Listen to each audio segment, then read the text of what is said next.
những dấu vết không thuộc về một cú ngã. Xin chào, đây là hồ sơ bi kịch. 10 ngày sau đó, thông tin về cái chết của Vu Mông Lung mới lan rộng. Ban đầu nó được xem như một vụ tai nạn, một cú ngã, một sự cố không ai mong muốn.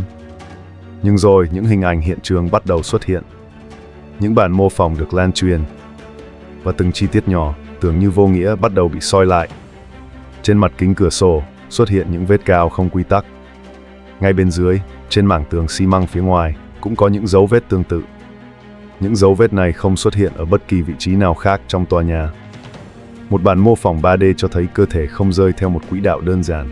Nó xoay, nó va chạm. Và nó tiếp xúc với một tấm lưới kim loại trước khi biến mất khỏi khung hình.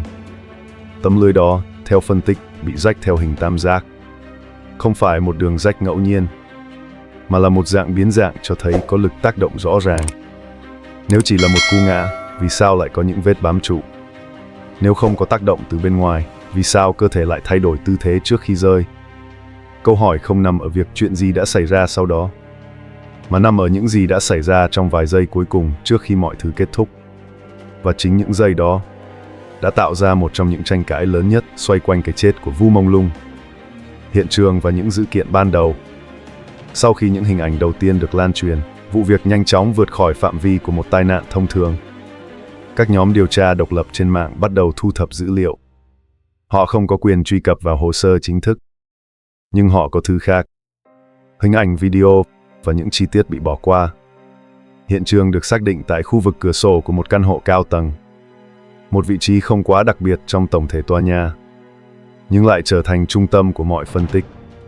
Điểm đầu tiên gây chú ý là các vết cào không quy tắc. Chúng xuất hiện trên mặt kính cửa sổ và kéo dài xuống mảng tường xi măng phía ngoài. Các vết này không đồng đều, không theo một hướng cố định, giống như dấu vết của một hành động bám trụ trong trạng thái mất kiểm soát. Điều đáng chú ý hơn nằm ở sự phân bố. Toàn bộ tòa nhà không ghi nhận các dấu vết tương tự. Chỉ duy nhất khu vực này có hiện tượng đó. Điều này đặt ra một câu hỏi. Nếu là yếu tố môi trường hoặc thi công, vì sao chỉ xuất hiện tại một điểm duy nhất? Song song với đó là tình trạng của tấm lưới cửa sổ. Đây là loại lưới kim loại an toàn, được thiết kế để ngăn ngừa rơi ngã. Theo phân tích lan truyền trên mạng, vết rách trên lưới có hình tam giác. Không phải một đường bung tự nhiên, mà là một dạng biến dạng tập trung, cho thấy lực tác động vào một điểm cụ thể. Các bản mô phỏng 3D bắt đầu xuất hiện. Chúng cố gắng tái hiện lại quỹ đạo rơi dựa trên vị trí và dấu vết còn lại. Trong một số mô phỏng, cơ thể nạn nhân không rơi thẳng. Nó có sự thay đổi tư thế. Từ nằm ngửa, chuyển sang nằm sấp trước khi rơi xuống. Sự thay đổi này không được giải thích bằng chuyển động tự nhiên đơn thuần. Nó mở ra khả năng về một tác động xảy ra trước đó. Một số giả thuyết cho rằng cơ thể đã va chạm mạnh vào lưới trước khi rơi. Trong quá trình đó, tay của nạn nhân có thể đã bám vào kính và tường. Những vết cào được xem là hệ quả của phản xạ sinh tồn trong khoảnh khắc cuối. Nhưng tất cả những điều này chỉ dừng lại ở mức mô phỏng. Không có xác nhận chính thức. Không có kết luận cuối cùng. 3 giả thuyết và những phản biện trái chiều. Khi các dữ kiện hiện trường được lan truyền, cộng đồng mạng nhanh chóng hình thành 3 hướng giải thích chính. Mỗi hướng dựa trên cùng một tập thông tin, nhưng đi đến những kết luận hoàn toàn khác nhau. Giả thuyết đầu tiên là tai nạn. Một cú ngã không kiểm soát từ cửa sổ. Trong một số video lan truyền, khả năng nạn nhân trong trạng thái say rượu được đưa ra. Một bước chân sai, một mất thăng bằng, và mọi thứ kết thúc. Nhưng giả thuyết này gặp phải vấn đề. Nó không giải thích được các vết cào trên kính và tường. Không giải thích được vì sao các dấu vết lại kéo dài và không theo một hướng rõ ràng. Và cũng không lý giải được hình dạng vết rách trên lưới kim loại. Giả thuyết thứ hai liên quan đến cấu trúc. Theo hướng này, lưới cửa sổ có thể đã bị hư hỏng từ trước. Các vết cào có thể là kết quả của thời tiết hoặc thi công cũ, không liên quan trực tiếp đến thời điểm xảy ra sự việc. Một chủ hộ trong tòa nhà lên tiếng. Người này cho rằng hệ thống căn hộ được quản lý chặt chẽ, có giám sát, có quy trình bảo trì, và việc suy diễn từ các dấu vết là thiếu căn cứ. Người này cũng đưa ra một chi tiết đáng chú ý. Đây không phải là trường hợp đầu tiên có người rơi từ tòa nhà này. Điều đó mở ra một hướng nhìn khác, rằng có thể vấn đề nằm ở môi trường, chứ không phải một sự kiện cá biệt. Tuy nhiên, giả thuyết cấu trúc cũng vấp phải phản bác. Bởi vì nếu là hư hỏng tự nhiên, việc vết rách tạo thành hình tam giác rõ ràng là điều khó giải thích.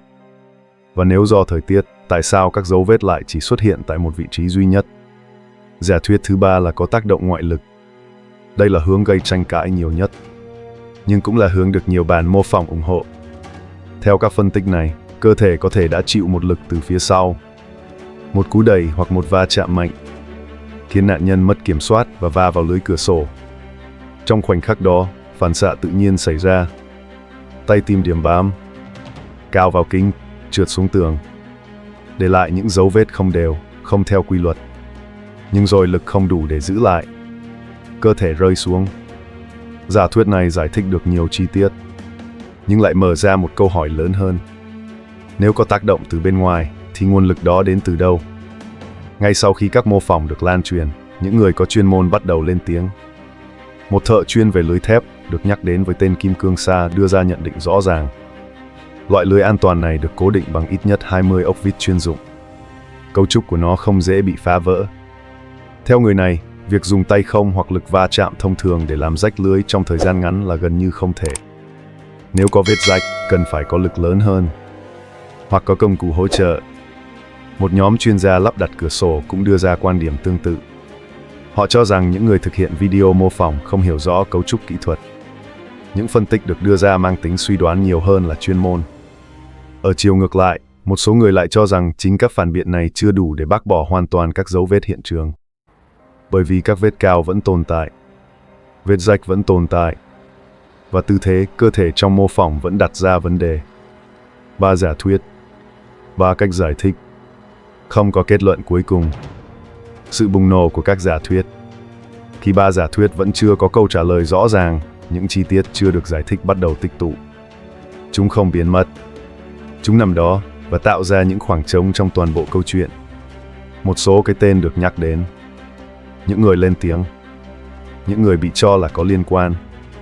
Hoka được nhắc đến như một trong những người công khai bày tỏ quan điểm. Trần Hiểu Đông cũng nằm trong danh sách những người lên tiếng. Ở chiều ngược lại, một số cái tên khác xuất hiện trong các tranh luận. Dương Mịch, Trần Chí Bằng, Nhậm Hiền Tề. Một bình luận được chia sẻ rộng rãi, ngắn đơn giản, nhưng khó bỏ qua. Dù chúng ta có muốn trải qua nỗi đau thay người khác đến đâu, chúng ta cũng không bao giờ thực sự hiểu được, dù chỉ một phần nhỏ những gì anh ấy đã trải qua. Những thông tin bị nhiễu. Khi các giả thuyết lan rộng, câu chuyện không dừng lại ở hiện trường. Nó lan sang cảm xúc của những người theo dõi và bắt đầu thay đổi theo cách mỗi người nhìn nhận nó. Trong bối cảnh đó, một số nguồn tin được nhắc đến như đáng tin cậy hơn. Một cái tên xuất hiện. Lâm Bắc Xuyên. Theo những gì được chia sẻ, đây là nguồn duy nhất mà người kể cho rằng có thể tin tưởng tuyệt đối. Và từ nguồn này, một thông điệp khác được đưa ra. Không liên quan đến giả thuyết, không liên quan đến cảm xúc, mà liên quan trực tiếp đến cách thông tin được lan truyền. Thông điệp này rất rõ ràng. Cảnh sát sẽ không tự ý cung cấp bất kỳ bản ghi âm nào ra bên ngoài. Không tiết lộ thông tin cá nhân của bất kỳ ai. Đặc biệt là các trường hợp liên quan đến quân nhân xuất ngũ, mức độ bảo mật còn cao hơn. Công chức không được phép làm lộ thông tin. Nếu vi phạm, sẽ bị xử lý kỷ luật hoặc truy cứu trách nhiệm hình sự. Không có ngoại lệ. Cục Tư pháp và các cơ quan chính thức cũng không được phép tiết lộ chi tiết vụ án. Mọi thông tin được cho là nội bộ trên mạng đều không có cơ sở xác thực. Kết luận được đưa ra rất rõ. Những gì được lan truyền dưới dạng ghi âm, thông tin mật hoặc tiết lộ từ bên trong đều có khả năng là tin đồn. Thông điệp cuối cùng không nhằm giải thích vụ việc, mà nhằm cảnh báo. Không a-dua theo đám đông. Không lan truyền thông tin chưa được kiểm chứng. Không để cảm xúc dẫn dắt nhận định. Trong một câu chuyện mà dữ kiện và suy đoán đan xen, điều này trở nên quan trọng hơn bao giờ hết. Điều gì đã thực sự xảy ra trong những giây cuối cùng? Những dấu vết đó nói lên điều gì? Và đâu là ranh giới giữa sự thật và những gì đã bị bóp méo? Nếu bạn theo dõi đến đây và nếu bạn muốn tiếp tục theo dõi những hồ sơ chưa có lời giải như thế này, hãy đăng ký kênh Hồ Sơ Bi Kịch. Để lại bình luận của bạn. Bởi vì đôi khi, chính những góc nhìn khác nhau sẽ giúp chúng ta tiến gần hơn đến sự thật.